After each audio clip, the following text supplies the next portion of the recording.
శ్రీరామచంద్రుని సారథ్యంలో వానర సైన్యంతో విజృంభిస్తూ లక్ష్మణ స్వామి తనతో పోరాటం చేస్తున్న రావణుడి కుమారుడు ఇంద్రజిత్ తలని బాణంతో ఒక్క వేటుతో వేరు చేశాడు.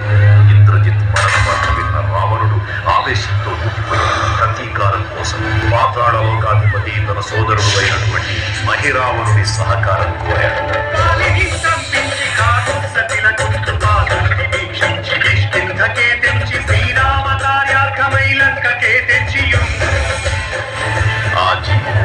మకరధ్వజుడు అనే తన పుత్రుడు మహాసముద్రాన్ని దాటుకుంటాయి. నీటిలో పడ్డ వేదవిధుడు ఒక మొసలి గ్రహించడం వల్ల జన్మించాడని తెలుసుకొని ఆశ్చర్యపోతారు.